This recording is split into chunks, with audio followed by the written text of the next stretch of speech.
로마서 11장 33절로부터 36절까지 이 말씀을 우리 마음에 담아서 한 절씩 교독하겠습니다. 깊도다 하나님의 지혜와 지식의 풍성함이요 그의 판단은 헤아리지 못할 것이며 그의 길은 찾지 못할 것이로다. 누가 주의 마음을 알았느냐? 누가 그의 모사가 되었느냐? 누가 주께 먼저 드려서 갚으심을 받겠느냐? 이는 만물이 주에게서 나오고 주로 말미암고 주에게로 돌아감이라. 그에게 영광이 세세에 있을지어다. 아멘. 자, 오늘은 9월 두 번째 주일 맞아 로마서 11장 33절로부터 36절까지 말씀을 통해서 하나님의 지혜라는 하나님의 말씀을 함께 나누도록 하겠습니다. 우리가 8월 말부터 여호와의 산에 오르자라는 전체 주제로 시리즈 말씀을 함께 살펴보고 있습니다. 7가지 하나님의 속성, 하나님의 성품에 관한 내용이에요. 오늘은 네 번째 시간입니다. 그간 살펴보았던 내용을 한번 일별해 보면 첫 번째 시간 여호와의 선하심에 관한 것이었습니다. 하나님에 대한 오해가 있어요. 하나님에 대한 불편함이 있습니다. 그러나 하나님은 그렇지 않다는 거예요. 하나님은 좋으신 분, 선하신 하나님이시라는 것입니다. 여호와의 선하심을 통해서 발견하는 첫 번째 하나님의 속성은 하나님의 선하심이에요. 두 번째 시간 여호와의 주권에 대해서 함께 살펴보았어요. 그러니까 하나님께서 모든 것을 다스리시고 섭리하신다는 거예요. 왕 되신 하나님, 주인 되신 하나님, 그 하나님의 주권을 인정하는 게 중요하다. 함께 말씀을 나눴습니다. 지난 시간은 여호와의 거룩하심이에요. 하나님의 본질, 거룩함에 있습니다. 구별됨, 차별성, 그것이 하나님의 특별함이에요. 그 하나님께서는 내가 거룩하니 너희도 거룩하라. 우리를 향한 말씀입니다. 그래서 우리가 거룩한 존재, 거룩한 삶을 살아야 됨을 말씀을 드렸습니다. 그 중심에는 관계가 있어요. 그래서 도덕, 윤리가 아닌 우리가 주님께 붙어 있을 때 그 공급하시는 은혜로 거룩한 존재로서 거룩한 삶을 살 수 있다는 것 함께 말씀을 나누었습니다. 자, 오늘은 네 번째 시간이네요. 주제는 지혜입니다. 하나님의 지혜이지요. 이 하나님의 지혜, 어떤 신학자가 이렇게 정의한 바가 있습니다. 가장 적절한 사람과 환경과 방법을 통해 가장 최선의 결과를 가져오는 하나님의 속성, 그게 바로 하나님의 지혜라는 것입니다. 로마서 8장 28절이 그 하나님의 지혜를 보여주고 있어요. 읽어보면 하나님을 사랑하는 자, 곧 그의 뜻대로 부르심을 입은 자들에게는 모든 것이 합력하여 선을 이루느니라. 선을 이루는 전 과정, 그 모든 것들을 하나님께서 버무려서 합력해서 결국에는 최종적으로 선을 이루시는 그 방법, 그 중심에는 하나님의 지혜가 있다는 것입니다. 자, 결론적으로 이런 하나님의 지혜를 우리가 믿으면 어떻게 될까요? 우리 삶이 달라지게 됩니다. 그래요. 상황은 여전할지 모르지만 그 상황을 대하는 우리의 태도, 우리의 삶의 자세는 달라질 수 있어요. 미래를 내다보는 우리의 시각, 관점도 변화되는 것입니다. 이를테면 용기가 부족한 사람이 이제 용기를 얻게 돼요. 무엇을 판단하고 결정할 때 주저하던 사람이 하나님의 지혜를 믿으면 결단할 수 있는 것입니다. 미래에 대한 염려, 걱정보다는 기대와 소망이 넘치는 거죠. 더불어서 문제 앞에서 좌절하거나 절망하기보다는 그 문제 앞에 맞서 싸울 수 있게 되는 것입니다. 왜냐하면 지혜로우신 하나님이 함께 하시기 때문에, 하나님께서 지혜로 모든 것을 이끌어 가실 것을 믿기 때문에 삶의 그런 태도를 가질 수 있는 것입니다. 하나님의 지혜가 우리 인생의 최선의 결과를 가져온다는 그런 믿음, 우리에게 필요하리라 생각하는 것입니다. 자, 그렇다면 하나님의 지혜라고 할 때 이 지혜가 무엇일까? 먼저 지혜에 대한 일반적인 개념을 좀 우리가 살펴볼 필요가 있겠지요. 여러분, 지혜 많이 들어보셨을 거예요. 지식과는 좀 다릅니다. 지혜와 지식은 다른 차원이에요. 한자로만 봐도 그렇습니다. 한자로 지식과 지혜, 지자 자체도 달라요. 지식할 때는 알지, 알식자를 씁니다. 반면 지혜할 때는 슬기로울 지, 슬기로울 해자를 써요. 그러니까 이 지혜라는 것은 순우리말 슬기, 슬기가 순우리말이거든요. 슬기와 같은 뜻이라고 보면 되는 것입니다. 그러니까 지식이라는 것은 단지 알을 의미해요. 어떤 정보를 아는 것, 그게 지식입니다. 반면 지혜는 그 지식을, 정보를, 경험을 잘 버무려서 활용하는 능력, 그게 바로 지혜입니다. 쉽게 설명해 보면 여러분 요리를 하려면은 각종 재료가 필요해요. 채소들도 여러 종류의 채소도 필요하고, 뭐 고기도 있어야 되고, 뭐 식용유도 있어야 되고, 뭐 많은 재료들이 필요합니다. 그 자체는 지식이에요. 그러나 그것을 잘 버무리고 뭐 해서 음식을 만들어내는 것은 지혜라 할 수 있습니다. 그러니까 지혜가 지식을 부린다, 그런 이야기를 합니다. 그래서 삶에 있어서는 지식도 필요하지만, 정보도 필요하지만, 지혜가 무엇보다도 필요해요. 그래서 우리 모두는 다 이제 지혜롭기를 원하는 거죠. 지혜로운 인생을 원하는 것입니다. 이와 같은 지혜, 우리 성경에도 지혜라는 단어가 나오는데 히브리어로는 호크마라는 단어입니다. 헬라어로는 소피아라는 단어예요.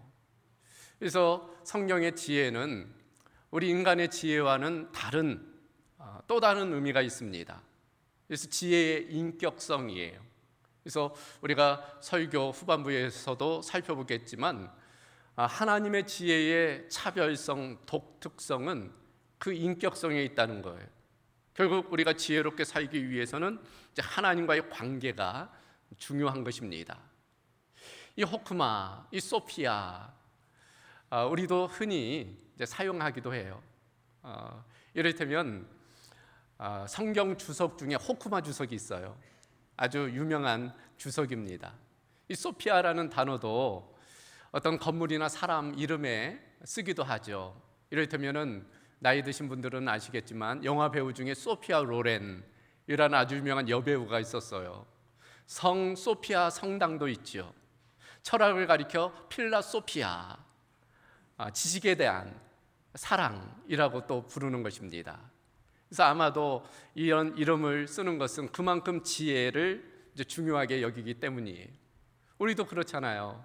우리 이름 중에 혹은 자녀들 이름 중에 지혜라는 이름이 들어간 이름도 있어요. 우리 교회가 한때 부목사님 사모님 이름이 3명 모두가 지혜인 때가 있었습니다. 박지혜, 손지혜, 장지혜. 그래서 우리 사모님들은 다 지혜로우시다, 이제 그런 이야기도 한 바가 있어요. 자, 그만큼 이 지혜가 중요한데 오늘 말씀에서는 이제 하나님은 지혜로우신 분이시다 말씀하고 있고, 그 하나님의 지혜는 인간의 지혜로 가늠할 수 없다, 헤아릴 수 없다, 이제 그렇게 고백하고 있습니다. 그래서 오늘 본문으로 돌아가서 이제 33절 말씀을 보면 깊도다 하나님의 지혜와 지식의 풍성함이요 그의 판단은 헤아리지 못할 것이며 그의 길은 찾지 못할 것이로다. 하나님의 지혜의 그 크기와 높이와 깊이와 넓이가 얼마나 광대한지 인간으로서 그 지혜를 다 헤아릴 수 없다는 거예요. 다 이해할 수 없다는 것입니다. 하나님의 지혜의 차별성, 독특성을 그리고 탁월성을 의미하는 것입니다. 그럼에도 불구하고 하나님께서는 우리 인간이 그 하나님의 지혜를 알 수 있도록 몇 가지 통로를 허락해 주셨어요. 우리는 그걸 통해 어렴풋이 하나님의 지혜를 깨달을 수 있는 것입니다.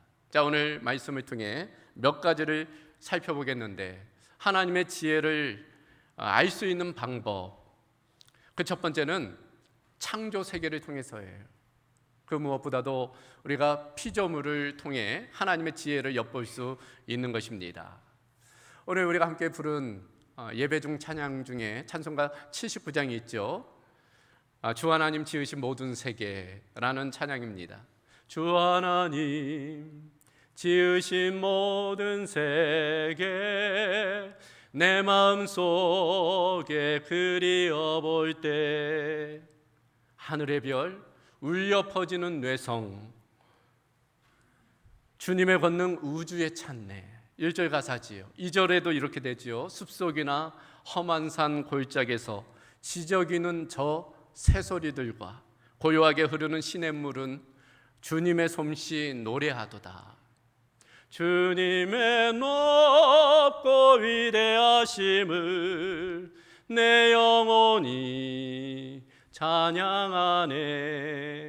주님의 높고 위대하심을 내 영혼이 찬양하네.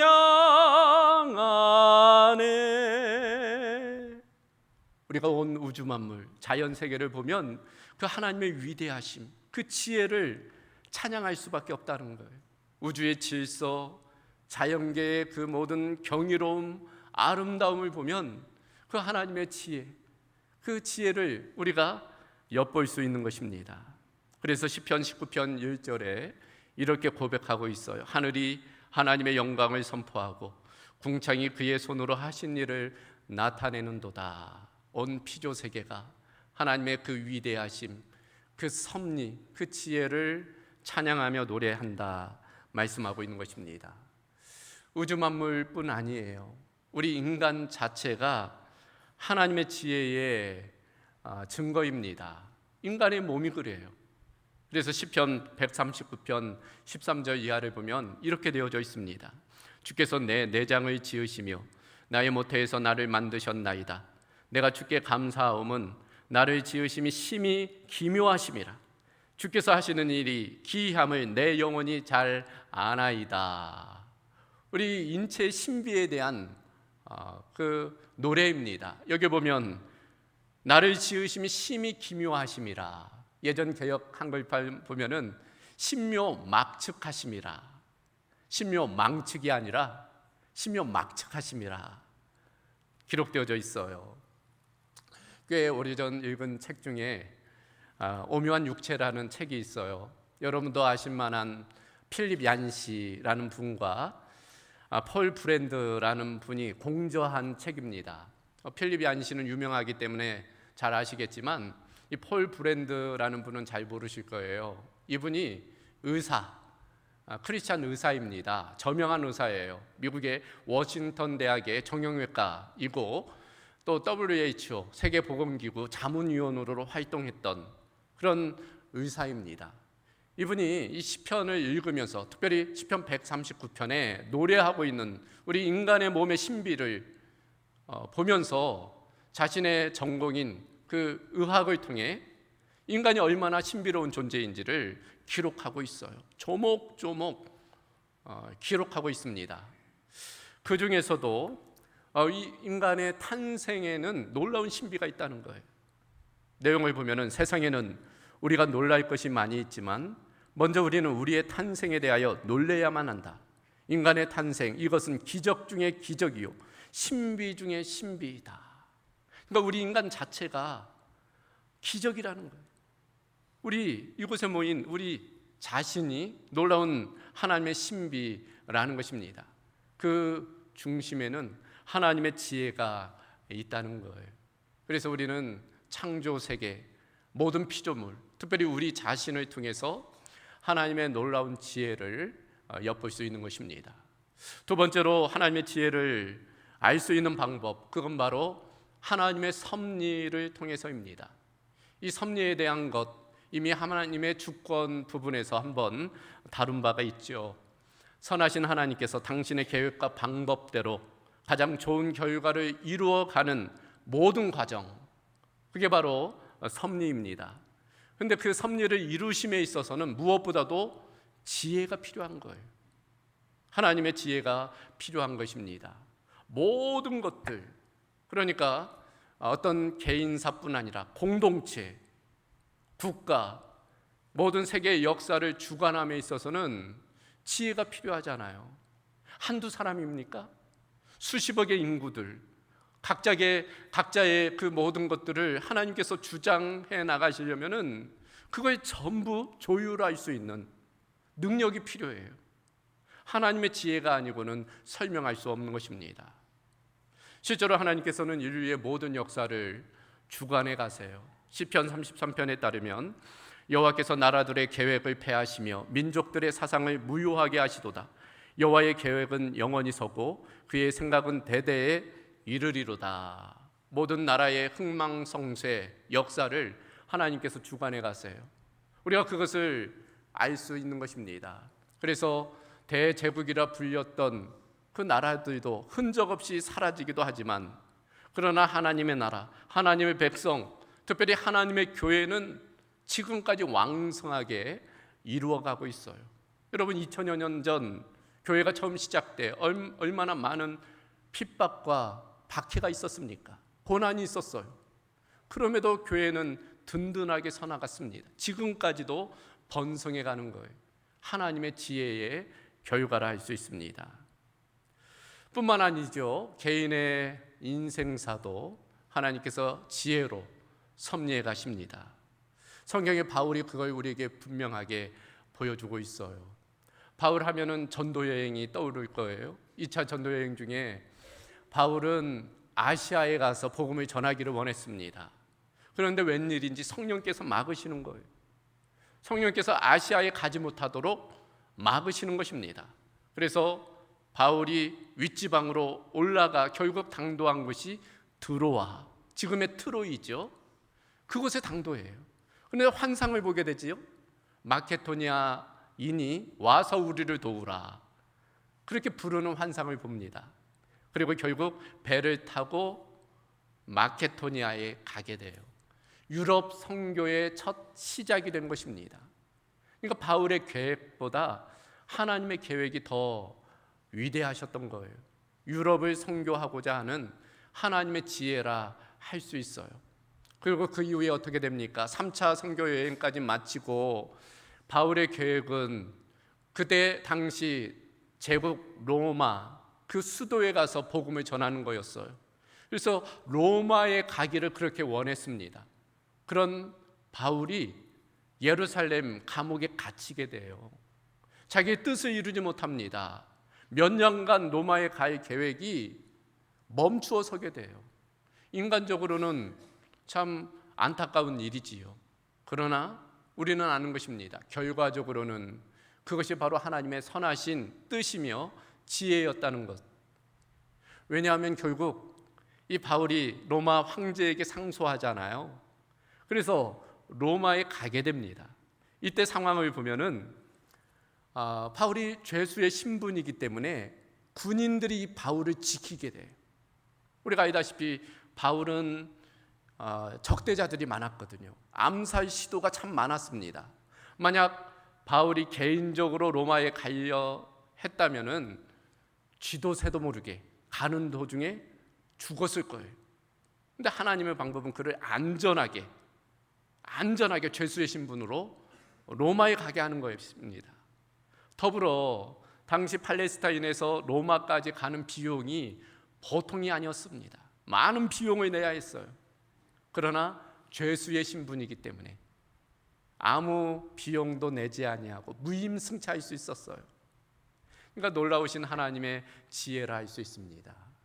그래서 하나님의 지혜는 우리의 생각보다 크고 위대하시다, 그걸 알게 되는 것입니다. 이처럼 하나님께서는 그 섭리를 통해서 당신의 지혜를 우리에게 일깨워 주십니다. 한 가지 더 하나님의 지혜를 알 수 있는 방법, 그것은 무엇보다도 하나님의 구원을 통해서예요. 그 중심에는 예수 그리스도가 있습니다. 여러분, 인간의 가장 근원적인 문제는 바로 죄의 문제예요. 모든 불행과 고통의 근원을 따져 들어가 보면 죄가 도사리고 있습니다. 그것을 인정하든 인정하지 않든 부인해도 소용이 없어요. 인간의 궁극적인 딜레마, 그것은 죽음의 문제이고 그 중심에는 죄의 문제가 도사리고 있어요. 이 죄에는 몇 가지 특성이 있습니다. 무엇보다도 오염성이에요. 한 가지 죄는 한 가지로만 끝나지 않아요. 한 가지 죄가 만 가지 죄를 불러옵니다. 오염성 때문이에요. 그리고 그 죄는 권세성이 있습니다. 즉 우리 인생을 사로잡아 버려요. 우리가 죄를 지면 우리의 인생의 운전대를 사단에게 맡기는 것입니다. 사단이 우리를 자기가 원하는 곳으로 이끌어가요. 죄의 권세성 때문입니다. 무엇보다도 죄는 형벌성이 있어요. 죄의 싹은 사망, 심판이 뒤따른다는 것입니다. 다음 주 우리가 하나님의 공의에 대해서 살펴볼 텐데 이 죄의 형벌성에 대한 부분은 그때 한 번 더 다루게 됩니다. 하나님은 거룩하신 분이에요. 그러므로 죄를 간과할 수 없어요. 죄에는 대가가 따르기 마련입니다. 죄의 싹은 사망인 것이죠. 그러나 하나님은 사랑의 하나님이시잖아요. 그러므로 우리를 그냥 사망에 두실 수가 없는 거예요. 어떻게 해야 될까? 딜레마이죠. 그때 하나님의 지혜는 무엇일까요? 바로 죄 없는 하나님께서 곧 하나님의 아들이 이 땅에 오시는 거예요. 그리고 우리의 죄의 짐을 지시고 그 문제를 해결하시는 것입니다. 대속이에요. 값을 치르는 것입니다. 그 누구도 하나님이 오실 줄은 몰랐어요. 천사가 혹은 모세나 엘리야나 그런 사람을 통해서 하실까 했지만 하나님께서는 직접 그 일을 이루신 것입니다.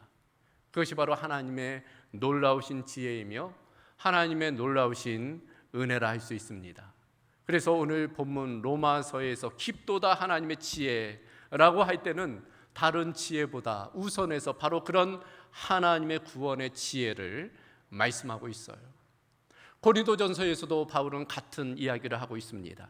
고린도전서 1장 18절을 보면 십자가의 도가 멸망하는 자들에게는 미련한 것이요 구원을 받는 우리에게는 하나님의 능력이라. 여기 하나님의 능력 곧 하나님의 지혜를 의미합니다.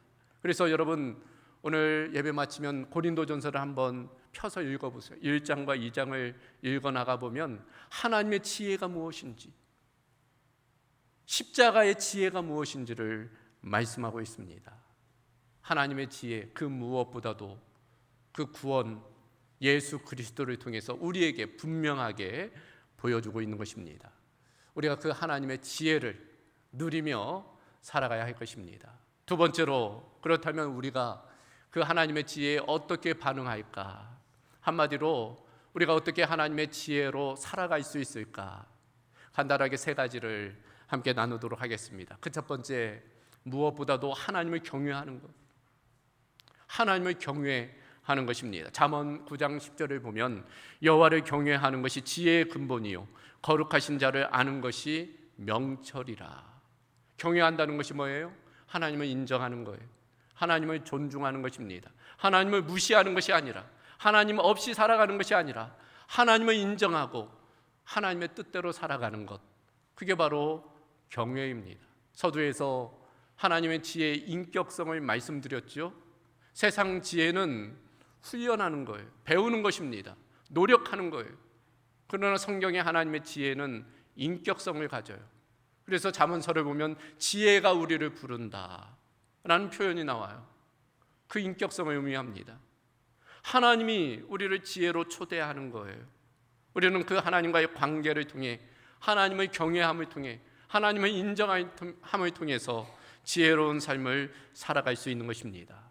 그럼에도 많은 사람들은 하나님을 인정하지 않아요. 하나님이 안 계신 것처럼 살아갑니다. 자기 교만이죠. 자기가 하나님이 되어 살아가는 것입니다. 어떤 분들은 안 계신다고는 하지 않지만 교회는 출석하지만 실제로는 하나님이 없는 것처럼 살아가는 사람들이 있습니다. 그런 사람들을 가리켜 성경은 미련한 사람, 어리석은 사람이라고 말씀하는 거예요. 예수님도 그것을 비유로 말씀하신 바가 있습니다. 누가복음 12장을 보면 한 부자가 등장해요. 농사를 지어 그의 소출이 풍성했습니다. 어느 해보다 더 많은 풍년을 이루었어요. 그러자 그 부자가 어떻게 합니까? 내가 곡식 쌓아둘 곳이 없으니 어찌할까? 이렇게 하자. 이제 곡간을 헐고 더 크게 짓자. 그리고 내 모든 곡식과 물건을 거기 쌓아두자. 하면서 자기 영혼을 향해 이렇게 이야기합니다. 내 영혼아, 여러 해 쓸 물건을 쌓아두었으니 평안히 쉬고 먹고 마시고 즐거워하자. 그런데 하나님 뭐라고 하세요? 이 어리석은 자야, 오늘 밤에 네 영혼을 도로 찾으리니 그러면 네 준비한 것이 다 누구의 것이 되겠느냐. 어리석은 부자에 대한 교훈입니다. 여러분, 그 본문을 보면 계속 반복되는 단어가 있어요. 내가, 내 곡간, 내 소출, 내 물건. 이 어리석은 부자의 마음의 중심은 자기가 가득 차 있는 거예요. 하나님을 인정하지 않는 것입니다. 자신의 생각과 자신의 계획과 자신의 지식으로 인생을 사는 거예요. 그 인생을 향해 성경은 어리석은 자이다 말씀하고 있습니다. 지혜로운 인생은 그 무엇보다도 하나님을 인정하는, 하나님을 경외하는 것입니다. 두 번째로 우리가 어떻게 지혜로 살아갈 수 있을까? 하나님의 지혜를 구하는 거예요. 말씀드린 대로 성경은 지혜의 인격성을 말씀하고 있어요. 지혜가 우리를 불러요. 우리를 찾습니다. 그러면 우리도 지혜로 나아가야 돼요. 하나님께 나아가는 것입니다. 하나님을 경외하는 것이 지혜의 근본이라면 실제적으로 우리가 지혜롭게 살기 위해서는 하나님께 지혜를 구하는 거예요. 하나님께 지혜를 구하는 것입니다. 어떻게 할 수 있을까? 크게 두 가지입니다. 우리가 다 아는 거예요. 말씀과 기도이지요. 하나님의 지혜를 알 수 있는 방법, 그 중심에는 말씀과 기도가 있습니다. 먼저 하나님의 말씀, 성경, 이 안에는 하나님의 지혜의 보고가 담겨져 있어요. 여러분, 가전제품이나 자동차나 이런 것 살면 뭐가 따라와요? 설명서, 매뉴얼이 따라옵니다. 그 가전제품, 자동차를 어떻게 사용해야 될지 안내서예요. 만약 그 매뉴얼을 읽지 아니하고 작동시키면 고장나기 마련이에요. 제대로 효율적으로 쓰지 못합니다.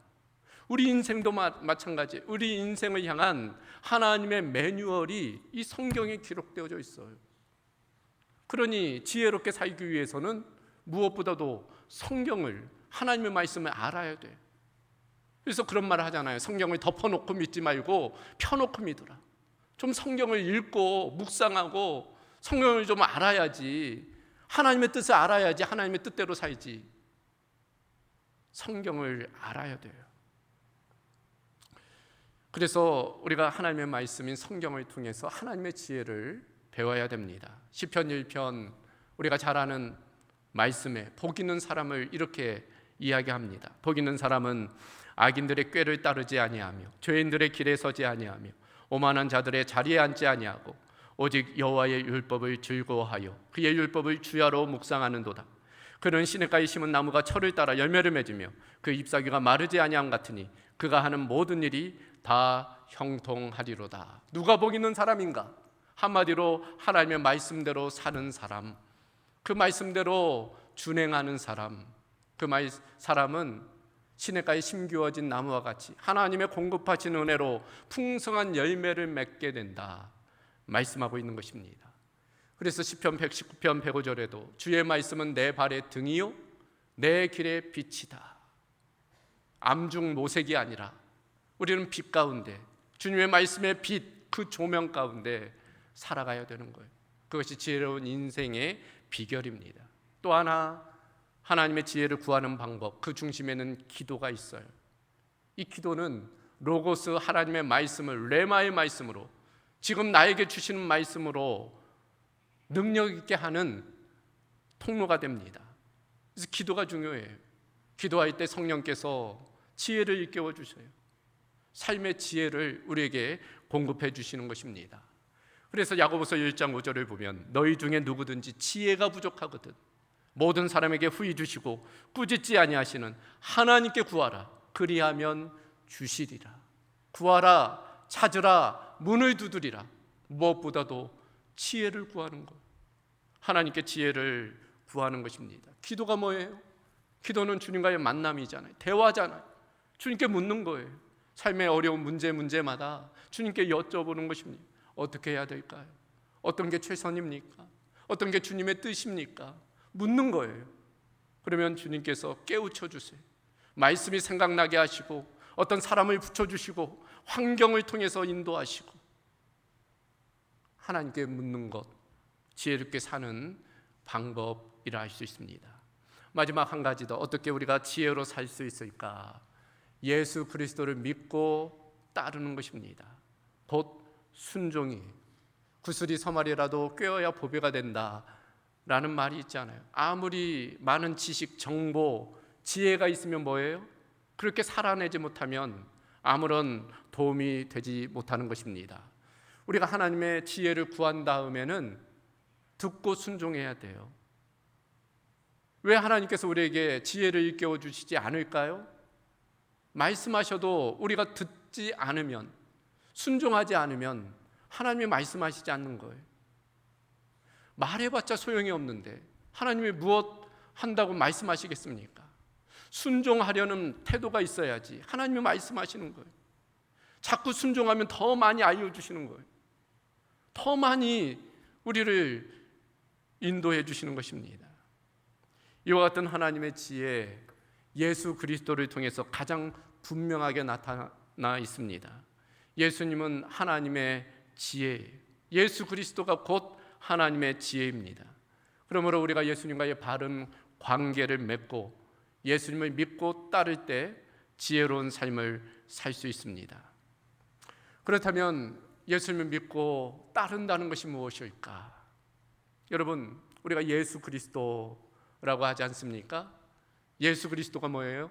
예수가 성이고 그리스도가 이름입니까? 어떤 분들 그렇게 생각하는데 표정을 보니까 몇몇 분들은 그게 아니란 말인가? 라는 표정으로 보시고 있는 것 같은데, 예수가 성이고 그리스도가 이름이 아니에요. 예수 그리스도는 예수님은 그리스도이십니다 라는 고백이에요. 예수님은 인간 예수를 의미하고 그분이 어떤 분이냐? 바로 그리스도라는 거예요. 그리스도는 기름 부음 받은 자, 구약의 메시아와 같은 뜻입니다. 구약의 메시아가 신약의 그리스도예요.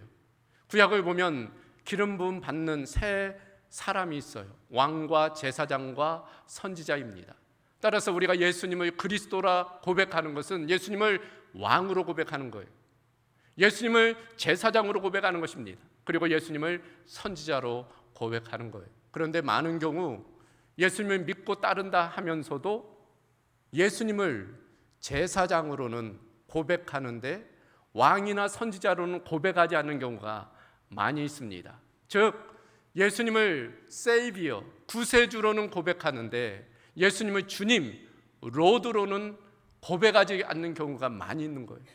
예수님이 나의 죄를 대속해 주셨다, 내가 예수님으로 인해 십자가에서 죄 사함을 받았다, 구원을 받았다, 거기에서 끝나는 경우가 많이 있다는 거예요. 그건 출발점이, 구원은 출발점입니다. 우리는 구원받은 자로서 예수님을 왕으로 모시고 주인으로 모시고 주님으로 모시고 우리의 삶을 옳은 길로 인도하시는 선지자 되시는 주님, 그 말씀에 순종해 나가야 되는 거예요. 그러므로 우리가 예수 그리스도를 믿고 따른다는 것 참으로 중요합니다. 그 주님께서는 선한 목자 되셔서 양인 우리를 가장 최선으로 인도하시는 거예요. 그러므로 우리의 최선은 그 예수님을 믿고 따르는 것입니다. 그럴 때 우리의 삶이 가장 하나님이 원하시는, 기뻐하시는 지혜로운 삶이 될 줄로 믿습니다. 오늘 말씀을 정리합니다. 인생을 살며 많은 것들이 필요합니다. 그러나 그 무엇보다도 인생의 지혜가 필요해요. 지혜가 필요합니다. 신학자이며 윤리학자인 라인홀드 니버라는 분이 계세요. 그분의 기도문이 유명하잖아요. 제가 그 기도문을 한번 읽어 드릴게요.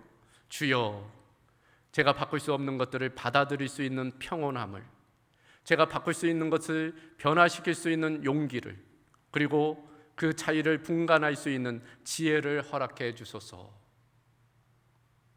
지혜의 필요성입니다. 인생을 살다 보면은 어떤 것은 수용해야 될 것이 있어요. 받아들여야만 하는 것이 있습니다. 그럴 때는 마음의 평온함이 필요하잖아요. 반면 어떤 것들은 맞서 싸워야 돼요. 용기가 필요합니다. 그런데 그 둘 중에 어떤 것을 선택해야 될지, 그것은 지혜입니다. 지혜가 필요해요. 그 지혜는 곧 하나님으로부터, 주님으로부터 오게 되는 줄로 믿습니다. 우리 모두가 그 지혜로우신 하나님을 통해서 또 지혜로운 인생을 사는 은혜가 있기를 주님의 이름으로 소망합니다. 하나님 감사합니다. 오늘 하나님의 속성 중에 지혜의 속성을 함께 나누게 하심을 감사합니다. 우리가 다 헤아릴 수 없는, 이해할 수 없는 신비 가운데 감추어진 그 하나님의 지혜가 창조 세계를 통해, 그 섭리를 통해, 무엇보다도 예수 그리스도의 구원의 그 사건을 통해서 우리에게 명백히 보여진 줄로 믿습니다. 그 지혜로우신 하나님을 닮아 우리도 뱀같이 지혜롭고 더불어 비둘기같이 순결한 삶을 살아가도록 역사하여 주시옵소서. 모든 것 주께 탁하오며 우리 주 예수 그리스도의 이름으로 기도하옵나이다. 아멘.